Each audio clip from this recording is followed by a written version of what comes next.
Welcome back to the GBEV stage. The next segment, incredibly important. We must trust Black women, and with that, we must redefine the future of bodily autonomy, maternal health, sexuality, and culture for our collective liberation. And now, on the Global Black Economic Forum stage, Executive Director, SisterSong, Monica Simpson. Actress, model, podcaster, Cynthia Bailey. Actress, model, currently appearing on The Chi, Monroe Elise. Executive Director for Southern Birth Justice Network, Jamara Amani. Chief Growth Officer, Spill, Kenya Parham. Founder and Executive Director, New Orleans Black Pride, Nikki Alexander Tumblin. And Executive Director, Feminist Center for Reproductive Liberation, Kwajalen Jackson. Mic check. Okay, we are on. Hello, beautiful people. Let's have a seat. Hello, good people. How y'all doing? We are here talking about Trust Black Women. We are here talking about reproductive justice.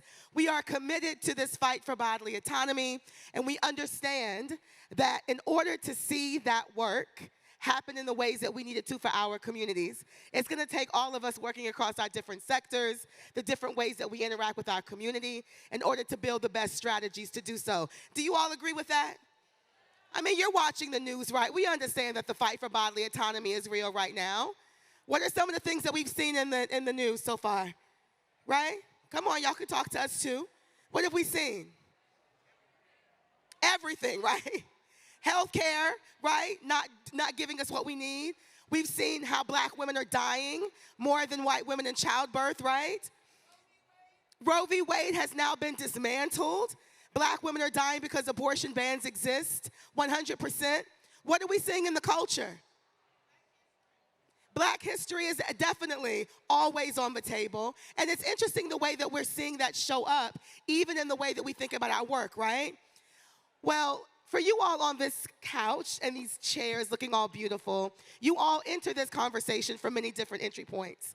Whether you're talking about it in culture, whether you're living it in your everyday life and the work that you do, you are committed to the fight for bodily autonomy and reproductive justice in so many unique ways. So when you think about the term reproductive justice, which for us is more expansive than just talking about abortion or just talking about our health care, it is our ability to make our own decisions about our bodies and our families and our lives. So when you all hear this term and you hear this work, what comes to mind for you first?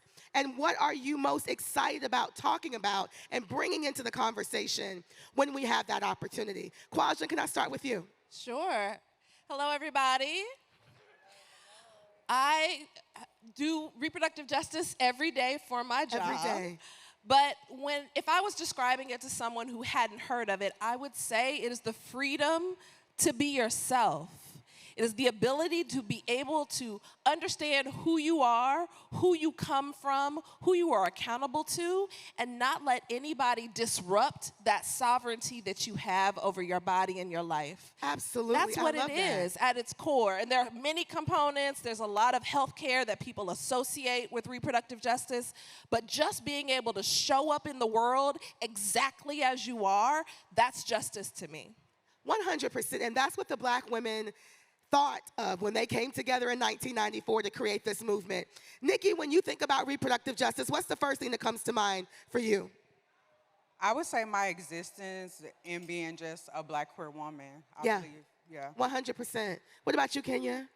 You know, oftentimes we, on the social platforms, we see people defining reproductive justice narrowly as like the fight for abortion, right? But we understand that it's so much bigger than that. It is the right to have a child, the right to decide not to as well, right? And also the right to raise said child in an environment with the adequate resources where they can thrive.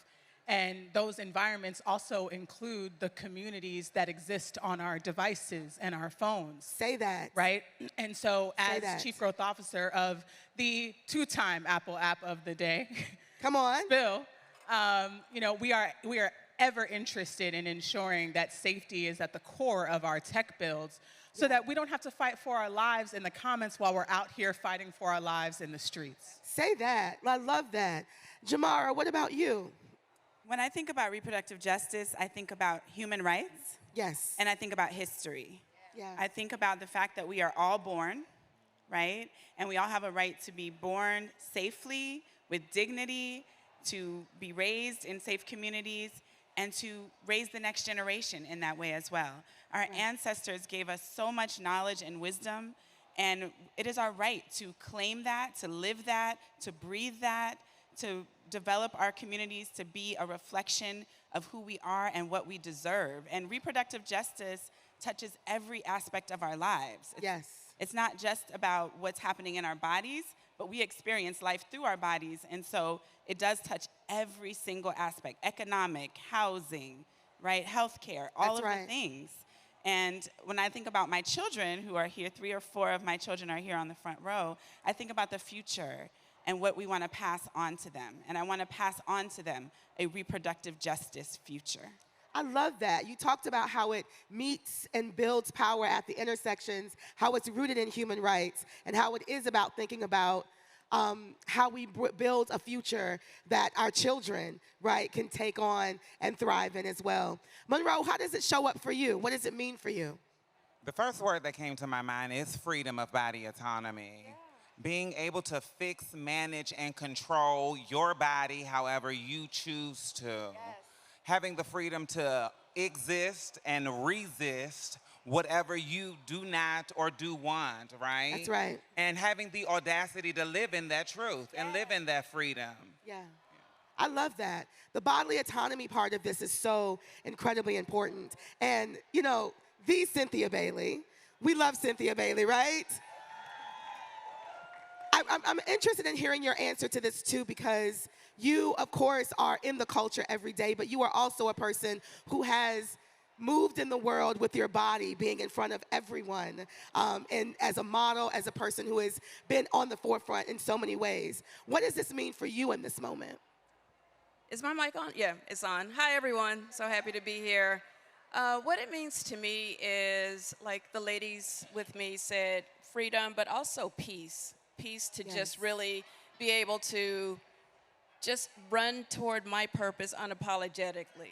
Just doing me, like physically, mentally, spiritually, and all the things, and not feeling like I have to do it alone, but also just finding the community, my community that supports the things that I'm trying to do to just create that freedom and peace for myself. I love that. Thank you, Cynthia. I'm going to come to you first, Jamara, because right now you're in the midst of something that's really, really powerful, and something that's really changing the game in so many ways. You are a Black midwife. Can we give it up for the Black midwives? Out here catching babies, right? So you've spent your career advocating for Black birth justice and community-based care. What would our maternal health care system look like if we were truly designed around trust, dignity, and the lived experiences of Black women? And can you tell the people what you're in the midst of doing right now to make sure that we're living towards that future? Yes, I love this question because, as I said, we are all born. I am a Black midwife. Midwives are the oldest profession. We've been around since the beginning of time, just like Black folks, we know. And so I have the opportunity to be there at the gateway of life, right? To welcome the babies as they come in. I also have an opportunity to defend women who are birthing, to defend people who are building families, because we live in a toxic system, and we know that the toxic stress of racism is what causes the higher rates of Black maternal mortality. And so dismantling those systems of white supremacy and creating safe spaces for people to birth is what my work is all about. I've been building the movement for birth justice since 2009. And in Miami, which is the birthplace of birth justice, we are also in the midst of opening a birth center, which will be a sanctuary space for people to have dignity and respect, to access the Black midwives model of care, to have a doula if they want to have a water birth if they want to, but most importantly, to feel cared for, to feel safe, to feel that when you walk in, you are welcome, right? Because we know that oftentimes hospitals can be violent places for people to give birth. We need hospitals, right? And we don't want to disparage doctors or anything like that, but we also need midwives, and we need doulas, and we need a more holistic care system. When you look around the world, the United States has the worst outcomes when it comes to maternal health among nations with similar income, right? And so that is a choice. And most of those systems that are successful are midwife-led. So my mission is really to bring midwife care back to the community. That's right. As it has always been, even though they tried to destroy us, we're back. Black midwives are back, and we are caring for our communities. So that's my work. Right. And in the state of Georgia right now, you're doing something pretty big. Yes. And I think it's important for us to know what's happening because you are bringing Black midwifery back. But just if you can give us a small bit of what you are doing to help shift that culture. Yes. So Georgia has been banning midwives who are not nurses from practicing since the 1970s. And that is an injustice, it's a travesty, and it needs to change now. So on April 2nd, 2026, this year, I filed a lawsuit against the state of Georgia. Say that. And the purpose of that lawsuit is to make sure that midwives can practice in our communities, and so that Georgians, right, the citizens of Georgia, can have access to care without the state restricting midwives from being the primary care providers in their communities. Can y'all say trust Black women? Trust Black women. That's what I'm talking about. Thank you, Jamara, for the work that you are doing. And I want to stay in Georgia right quick and come to you, Kwajalein, because you've organized communities, influenced policy, and helped move movements forward. How does the reproductive justice framework connect issues that many people think of as separate, healthcare, voting rights, economic justice, all of those things to say the like? How do you see them as interconnected, and how are you doing that work at the Feminist Center that's now celebrating 50 years this year in doing that work? Yes, thank you. Yes, Feminist Center for Reproductive Liberation, which was founded in 1976, has been providing compassionate abortion care, comprehensive reproductive health care, and also doing advocacy, movement building, and power building in the state of Georgia over the course of that time. And we do that work intersectionally because, as Audrey has tried to teach us over and over, we don't live single issue lives. That's right. We know that the very same people who come to us in need of abortion care also need diapers to care for the children that they are already parenting. That's right. And they want to be able to prepare for the pregnancies in their future so that they can be healthy and strong. That's right. They also need to have safe and secure places to live. They also are loved by and cared for by queer comrades and partners. Like, all of those components build up a reproductive free life, a trajectory over the course of a life course, so that you can have every resource met and you can actually make the decisions that are best for you without any outside control. So at Feminist Center, we have tried to make sure that we are listening to the needs of our community and responding in kind over the course of those 50 years. That if we are going to provide health care that is compassionate, we also need to make sure that we are present in the state capitol, so that when they are making the laws that will determine how and when and under what circumstances people get care, we are right there to tell them and to bring our patients right along with us. That's right. We don't speak for them, we bring them with us to make sure that they are able to tell their own stories about having the pregnancies they want with the support teams that they want, and able to go home and live full, rich lives. So I think reproductive justice calls upon us to see not just the contents of someone's body, but the fullness of their life. Yes. And make sure that their resources and needs are met. Black women deserve that. We are owed. We learned that on Thursday. We are owed. Yes. I love that. Thank you, Kwajalein. I think it's really important for people to understand how expansive this work of reproductive justice is. And the quote that you brought in from Audre Lorde is so important. We cannot have single issue movements because we do not live single issue lives. And that is why it is important for Black women, when thinking about the redefinition of this moment that we're in politically, to center our leadership and our expertise, because it's something that we've always understood, right? I'm gonna take us on down further south, and Nikki, I'm coming to you. Here in New Orleans. You are here, based here in New Orleans. Can we give it up for New Orleans? Yes. So Black Gay Pride New Orleans has created space for Black LGBTQ+ folks to celebrate identity, build community, and advocate for equity. Why is creating spaces where people feel seen, affirmed, and safe an essential part of reproductive justice? And what can the broader movement learn from Black Gay Pride organizing? Thank you for having me. That's a loaded question. But I would say it's super important that we have a broad representation. I've been in this for a long time, and I feel like we see a lot of it is male-centered. Ooh. And so when I started this, I was like, yes, you know, New Orleans is a very queer space, but it's very white, gay men.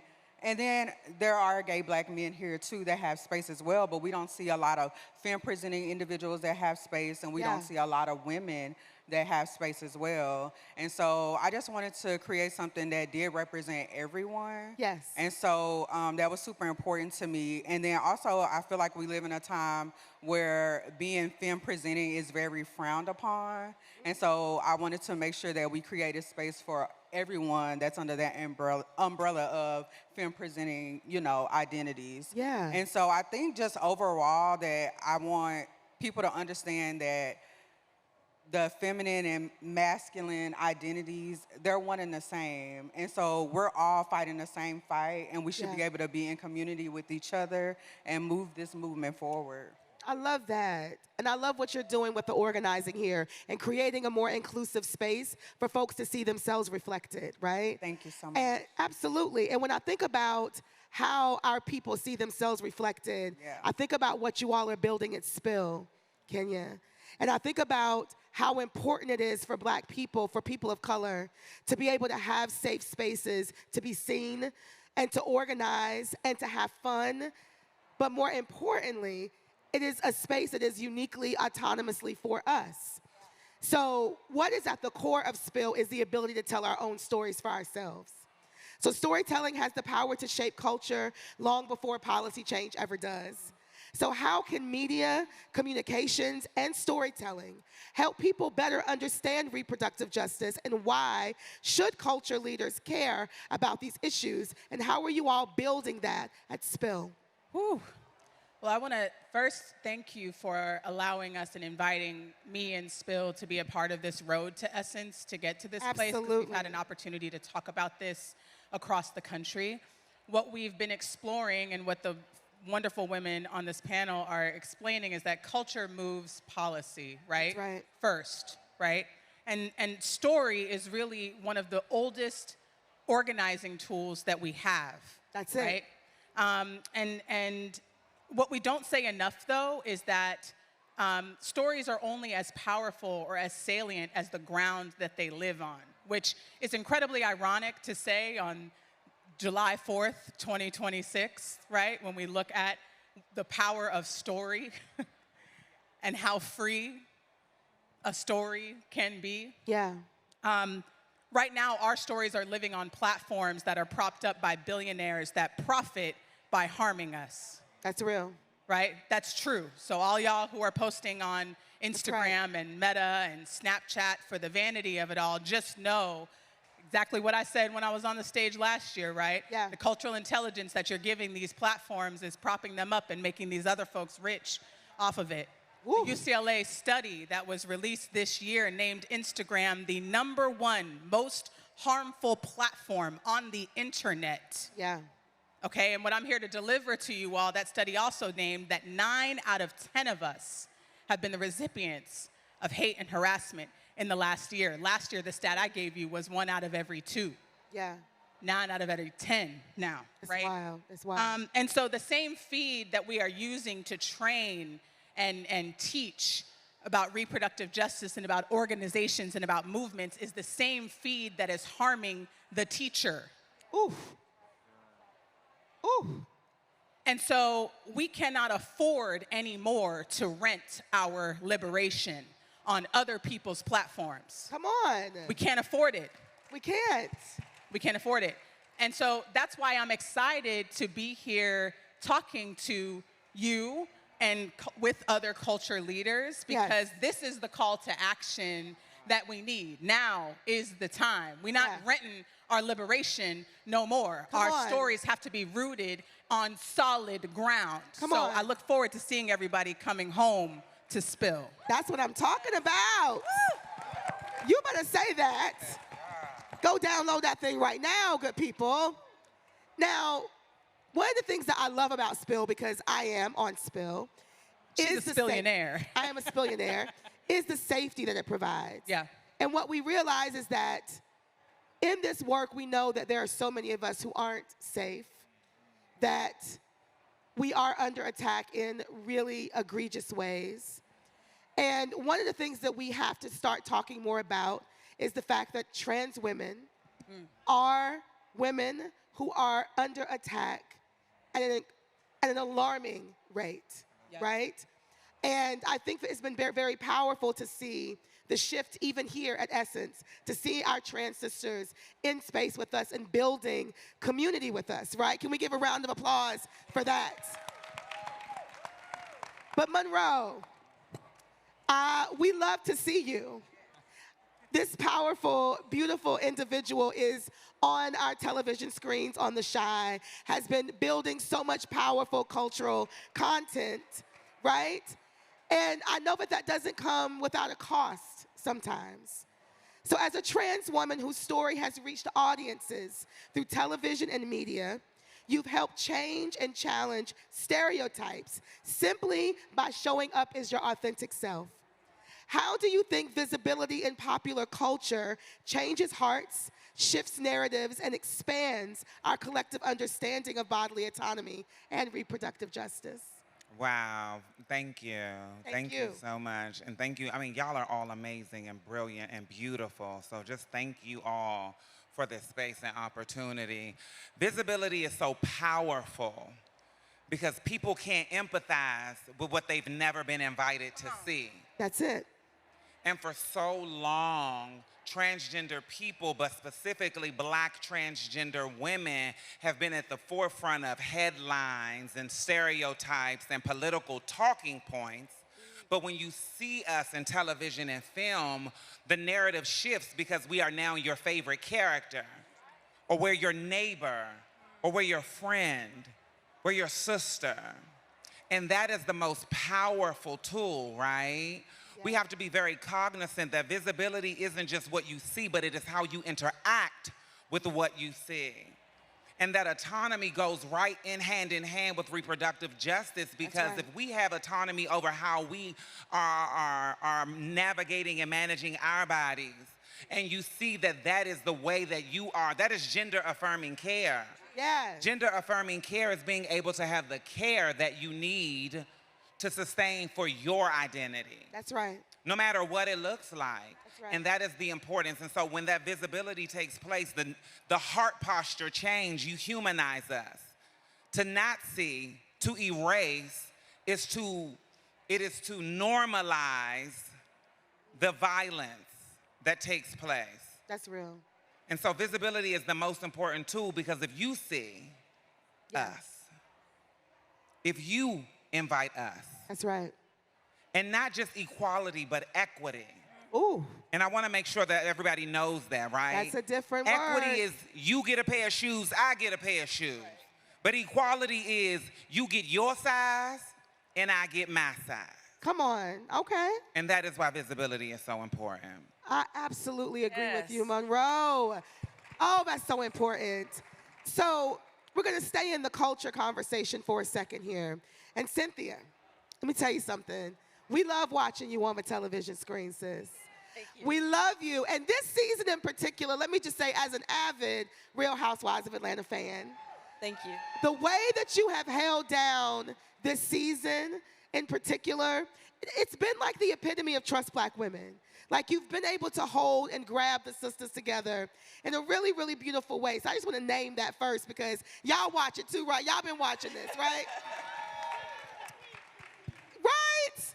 But you have spent decades navigating entertainment, beauty, business, and public life. Throughout your career, you've also had to define yourself on your own terms. How has your understanding of autonomy evolved? And what has it taken to protect your voice, your identity, and your peace while living publicly? Yes, yes, yes. Thank you guys for the love and support. It took me a long time, and I really appreciate this question when it comes to autonomy. I learned that I don't owe anyone the same version of Cynthia. I get to evolve. And let me say that again. I don't owe anyone the same version of me. That's right. That's right. I can change. I can evolve. Yes, I ma'am. can reinvent. I can get married. I can get divorced. Come on. I can get married again. Come on. I can date who I want to date. That's right. That's right. I can be the type of mom that I want to be. That's right. I can be best friends with my daughter if I want to. That's right. And I don't have to explain it to anyone. And I feel like there's so much power in women just owning, can I cuss? That's right. Yeah, you can. Just owning their shit. Come on. Everybody got their own stuff. We are not the same, but we are the same in so many ways. And all I can do is the best that I can do for me, for my life. Because at the end of the day, I'm always, despite the drama that I get pulled into on the Real Housewives of Atlanta, I'm always on a quest for peace. Because I think no matter how much success I have in my life, no matter how much money I have in my life, if I don't have peace, none of it really means anything. And that's really the God's honest truth. When I decided to go back to the Real Housewives of Atlanta this season as a friend of the show, that was a very intentional choice for me because I've just done it for so long as a housewife. It has been an incredible platform for me to be in a space to motivate and inspire and sometimes piss folks off, whatever it is, whatever emotion that is happening when you guys are watching this show that is a form of entertainment for our culture. The Real Housewives of Atlanta is huge for the Black culture, and it has made a lot of Black women famous. It has made a lot of Black women wealthy. It has given a lot of Black women an amazing platform all over the world. Like, we literally can't go nowhere without people. No. I was like, as soon as I walked on the plane to come here, this lady was like, 50 cent, 50 cent. I was like, oh, Lord. Anywhere I go. And that is amazing because I didn't know what my calling was from God. I just am fearless. Yes. Even though I'm scared. You can be fearless and scared at the same time. Yes, you can. Every chapter of my life, I've been uncomfortable. I've never been comfortable. I was not comfortable leaving Alabama to move to New York City to pursue my modeling career, but I did it anyway. That's right. I wasn't comfortable pivoting, and pivoting is a huge part of my story because it's always a pivot. You got to know when you got to do something else, when you got to try something else. Going from modeling to reality TV, I was very uncomfortable there, for sure, but I did it anyway. Mm-hmm. And then I went on to acting. Very scary space for me, but I did it anyway. Yeah. And for me, I just keep going, and what I will say to you, to all of you, and I love that there's some men here as well, because I mostly speak to women because I love women and I love speaking life into us, but I also believe that a woman needs her man to understand her power, and the man also needs to be empowered to be with a powerful woman as well. So kudos to the men that are here today. Right. Because this thing works together. And, absolutely. You know, just peace at the end of the day. Be kind, you know, find your community, help folks. You know, it just doesn't cost you anything to be a good human. And I think we're at a point in this world where at the end of the day, the only thing that I really want to be around is people that really want to help other people. I love that. I love that. So, on this panel today, we're talking about redefining the future of bodily autonomy, maternal health, sexuality, and culture for our collective liberation. And today marks 250 years of this country that we know is rooted in not our collective liberation, right? We've been having to fight for it since we were brought to this continent, stolen from our own, right? And this is also about trusting Black women and the ability for us to understand our own level of expertise and what we bring to the world.